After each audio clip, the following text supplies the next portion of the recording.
Hello guys, welcome to my YouTube channel. चलिए आज हम आप लोग बताते हैं कार्बोहाइड्रेट के बारे में। तो सबसे पहले जानते हैं कि कार्बोहाइड्रेट जो है पृथ्वी पर पृथ्वी पर कार्बोहाइड्रेट सबसे अधिक मात्रा में पाया जाने वाला कार्बनिक पदार्थ है। तो पहले सबसे पहले आप जान जाइए कि कार्बोहाइड्रेट क्या होता है। एक कार्बनिक पदार्थ होता है। इसके पहले हम प्रोटीन पढ़ाए थे, उसको भी बताए थे। एक कार्बनिक यौगिक होता है। इसके पहले विटामिन पढ़ाए थे, वो भी बताए थे। एक कार्बनिक यौगिक होता है, अर्थात तीनों में कार्बन होता है। इसको आप लोग ध्यान रखिएगा, कंपेयर करते चलिए, पूरा क्लियर हो जाएगा। तो कार्बनिक पदार्थ होता है, इसका मतलब देखिए कार्बन जरूर होगा, या कार्बन, हाइड्रोजन, ऑक्सीजन से मिलकर बना होता है। हम प्रोटीन बताते थे, कंपेयर करवा रहे हैं ताकि आपको क्लियर हो जाए। हम प्रोटीन बताए थे कार्बन, हाइड्रोजन, ऑक्सीजन और नाइट्रोजन से मिलकर बना होता है। कोई भी प्रोटीन में नाइट्रोजन होना अनिवार्य है, नहीं तो प्रोटीन नहीं माना जाएगा। लेकिन कार्बोहाइड्रेट में नाइट्रोजन का होना अनिवार्य नहीं है। कुछ कार्बोहाइड्रेट एक्सेप्शन के तौर पर होते हैं जिनमें नाइट्रोजन पाया जाता है, जैसे काइटिन होता है। काइटिन काइटिन होता है जो कवक की सेलवाल होती है, जो कोशिका भित्ति होती है, वो काइटिन की बनी होती है। जो कीट होते हैं उनकी कवच जो होती है, तो उनके ऊपर जो कवच बनी रहती है वो भी काइटिन की बनी होती है। तो काइटिन एक प्रकार का कार्बोहाइड्रेट होता है और इसमें नाइट्रोजन पाया जाता है, अपवाद होता है, एक्सेप्शन होता है। चलिए, तो कार्बोहाइड्रेट कार्बन, हाइड्रोजन, ऑक्सीजन से मिलकर बना होता है।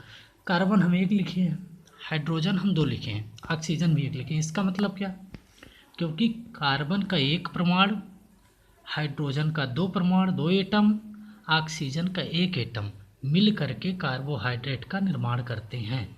अर्थात इसका रेशियो हो जाएगा 1:2:1।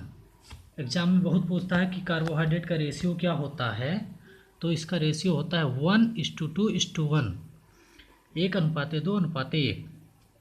तो इसका मतलब होता है, ध्यान में रखिए, एक कार्बन, दो हाइड्रोजन, एक ऑक्सीजन मिलकर कार्बोहाइड्रेट का निर्माण करते हैं। अर्थात इसका हम फार्मूला बनाएं तो इसको समेट लेते हैं एक साथ। CH2 का होल n, ये हो गया हमारा कार्बोहाइड्रेट का फार्मूला। लोग रटते हैं, रटना नहीं चाहिए बिल्कुल। इसका एक कार्बन, दो हाइड्रोजन, एक ऑक्सीजन मिलकर कार्बोहाइड्रेट का निर्माण किए। इसका फार्मूला बनाना, यही बन गया फार्मूला। इसी को अथवा करके लिख दिया जाता है CnH2O का होल n। इसका मतलब भी एक ही हुआ। क्यों? अगर यहाँ पे मान लीजिए n बराबर हम 6 रख देते हैं, n बराबर 6 रख देते हैं, तो यहाँ n बराबर 6 जैसे रखे तो C6 हो जाएगा। S2 है तो 6 का 2 में गुणा हो जाएगा, तो S12 हो जाएगा, O6 हो जाएगा। C6H12O6 ग्लूकोज का फार्मूला निकल आएगा आके। अगर यहाँ भी यही रखेंगे, हम n की जगह यहाँ 6 रख देंगे और n की जगह यहाँ 6 रख देंगे। जैसे यहाँ 6 रखे, यहाँ भी C6 आ जाएगा। 2 यहाँ पे है, 6 से गुणा हो जाएगा, S12 हो जाएगा, O6 आ जाएगा। अर्थात ग्लूकोज का फार्मूला निकल आएगा। मतलब ये फार्मूला एक ही होता है, बस इसको Cn बाहर कर दिया है, H2O का होल n कर दिया है। इसको आप लोग ध्यान में रखिएगा, कभी कभी फार्मूला पूछ लेता है एग्जाम में, वनडे के एग्जाम में, PCS के एग्जाम में बहुत पूछता है। तो एक बात और जानिए, इसका जो हाइड्रोजन और ऑक्सीजन का अनुपात होता है 2:1 का होता है। यही यही अनुपात जो जल होते हैं, जल का फार्मूला होता है, वाटर का फार्मूला होता है H2O। तो इसका भी H2 मतलब 2 है, O मतलब 1। इसका भी हाइड्रोजन और ऑक्सीजन का अनुपात 2:1 होता है। क्वेश्चन पूछता है कि कार्बोहाइड्रेट के हाइड्रोजन और ऑक्सीजन का अनुपात किस मालिक्यूल के ऑक्सीजन, हाइड्रोजन और ऑक्सीजन के अनुपात के बराबर होता है। तो ऑप्शन में रख देगा जल, मीथेन, एथेन, अमोनिया, कुछ भी रख देगा, तो जल के बराबर होता है। ध्यान रखिएगा, आगे लिखा भी हूँ मैं। इनके इनके मतलब कार्बोहाइड्रेट के ऑक्सीजन एवं हाइड्रोजन एवं ऑक्सीजन का अनुपात जल के हाइड्रोजन एवं ऑक्सीजन के अनुपात के बराबर होता है। कार्बोहाइड्रेट के हाइड्रोजन एवं ऑक्सीजन का अनुपात जल के हाइड्रोजन एवं ऑक्सीजन के अनुपात के बराबर होता है, अर्थात इन्हें जल एवजित कार्बनिक यौगिक कहते हैं। एग्जाम में पूछता है कि जल एवजित कार्बनिक यौगिक किसे कहा जाता है, प्रोटीन को, कार्बोहाइड्रेट को, विटामिन को, क्वेश्चन खूब पूछता है। तो इसी को कार्बोहाइड्रेट को कहा जाएगा। क्यों कहा जाएगा हम बता चुके हैं, क्योंकि हाइड्रोजन और ऑक्सीजन का अनुपात जल के हाइड्रोजन और ऑक्सीजन के अनुपात के बराबर होता है, इसीलिए इन्हें जल एवजित कार्बनिक यौगिक कहा जाता है, अर्थात कार्बन के हाइड्रेट कहा जाता है। कार्बन हाइड्रेट भी लिख सकता है इसमें, जैसे कार्बन के हाइड्रेट चाहे कार्बन हाइड्रेट, बात एक ही हुई। तो इतनी बातें हुई। अब आइए यहाँ पे कार्बोहाइड्रेट यह हमें तुरंत एनर्जी प्रदान करता है, तुरंत एनर्जी देता है।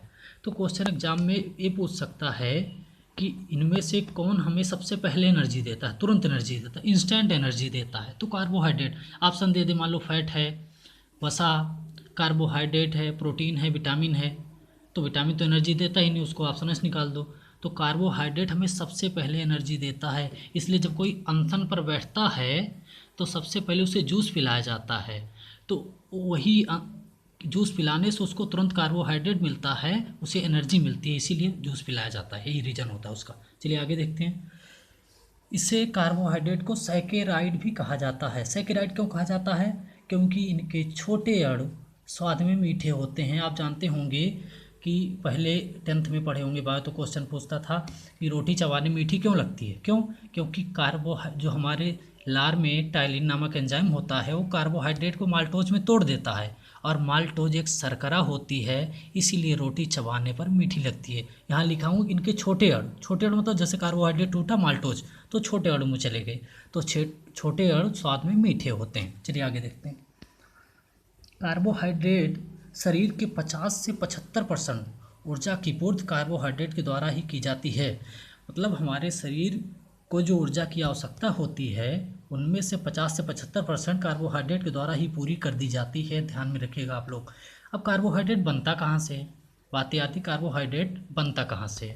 तो कार्बोहाइड्रेट पौधे जो होते हैं, प्लांट, क्लोरोफिल युक्त बैक्टीरिया, जीवाणु जो होते हैं, और शैवाल, इन सब में क्लोरोफिल पाया जाता है। क्लोरोफिल युक्त बैक्टीरिया आप सुने होंगे, साइनोबैक्टीरिया जिसको बोलते हैं ब्लू ग्रीन एल्गी, नील हरित शैवाल बोला जाता है, उनमें क्लोरोफिल पाया जाता है, वह एक बैक्टीरिया होता है, वो भी कार्बोहाइड्रेट का निर्माण करते हैं। ये सब पौधे, क्लोरोफिल युक्त जीवाणु, शैवाल, ये सब प्रकाश संश्लेषण द्वारा कार्बोहाइड्रेट का निर्माण करते हैं। प्रकाश संश्लेषण में कार्बन डाइऑक्साइड एवं जल का उपयोग करके कार्बोहाइड्रेट का निर्माण करते हैं। जब प्रकाश संश्लेषण पढ़ाएंगे तो अच्छे से बताएंगे इसको। यहाँ देखते हैं, कार्बोहाइड्रेट एक सूखे हुए पौधे का लगभग 80% भाग सेलुलोज नामक कार्बोहाइड्रेट का बना होता है। मतलब एक सूखे पौधे का लगभग 80% भाग सेलुलोज नामक कार्बोहाइड्रेट का बना होता है। आप सेलुलोज का नाम सुने होंगे कि सेलुलोज का पाचन हमारे आंत में नहीं हो पाता। जो गाय होती हैं, जानवर होते हैं, रूमिनेंट्स एनिमल जो होते हैं, सेलुलोज का पाचन कर लेते हैं, क्योंकि उनके आंत में एक स्पेशल टाइप का बैक्टीरिया पाया जाता है जो इसका पाचन करने में सक्षम है। एक चीज़ आपको आर्थ्रोपोडा संग पढ़ाऊँगा तब भी बताऊँगा, सेलुलोज जो है वो जो दीमक होता है, टर्माइट, वो सेलुलोज का शौकीन होता है, चाहे फर्नीचर हो चाहे पेड़ हो, उसको वो खा के वो अपना पेट भरता रहता है। तो सेलुलोज का शौकीन, यही पूछ ले एग्जाम में कि वो दीमक का जो है मुख्य भोजन क्या होता है, सेलुलोज होता है। कुछ भी एग्जाम में पूछ सकता है नॉर्मली। चलिए देख लेते हैं फिर से। पृथ्वी पर कार्बोहाइड्रेट सबसे अधिक मात्रा पाया जाने वाला कार्बनिक पदार्थ है। इसको ध्यान रखिएगा कि सबसे ज़्यादा कार्बनिक पदार्थ कार्बोहाइड्रेट ही है जो पाया जाता है पृथ्वी पर। मतलब एक कार्बनिक पदार्थ कार्बोहाइड्रेट है जो सबसे ज़्यादा पृथ्वी पर पाया जाता है। ये कार्बन, हाइड्रोजन, ऑक्सीजन से मिलकर बना होता है। हाँ, कुछ अब अगर पूछ ले कि क्या सारे कार्बोहाइड्रेट कार्बन, हाइड्रोजन, ऑक्सीजन से मिलकर बने होते हैं, तो आंसर होगा नहीं। जैसे काइटिन हम अभी बताए, इनमें नाइट्रोजन भी होता है, कि इसका कंपोजिशन होता है एन स्टील ग्लूकोसामाइन, तो उसमें नाइट्रोजन उपस्थित होता है। तो CH2O इसका फार्मूला बताए का होल n बराबर 6 रख दिए तो ग्लूकोज बन जाएगा। ऐसे ऐसे आप n बराबर कुछ बदलते रहेंगे, फार्मूला बनता चला जाएगा। आगे देखते हैं, इनके ये हाइड्रोजन और ऑक्सीजन का अनुपात जल के हाइड्रोजन और ऑक्सीजन के अनुपात के बराबर होता है। इसीलिए इन्हें जलयोजित कार्बनिक या कार्बन के हाइड्रेट कहा जाता है। आगे देखते हैं, यह तुरंत एनर्जी देने वाला कार्बोहाइड्रेट है, मतलब यह तुरंत एनर्जी देने वाला कार्बनिक पदार्थ है। यह सूखे हुए पौधे का लगभग 80% भाग सिलोज नामक कार्बोहाइड्रेट का बना होता है। इतना ध्यान रखिएगा आप लोग। तो बाकी सारी चीज़ बता चुके हैं। चलिए, आई होप दोस्तों कि आपको वीडियो ज़रूर पसंद आई होगी। जैसा भी होगा लाइक करिए, ज़्यादा से ज़्यादा इस वीडियो को शेयर करिए, और प्लीज़ अगर मेरे चैनल को सब्सक्राइब नहीं किया प्लीज़ सब्सक्राइब करिए। Thank you so much.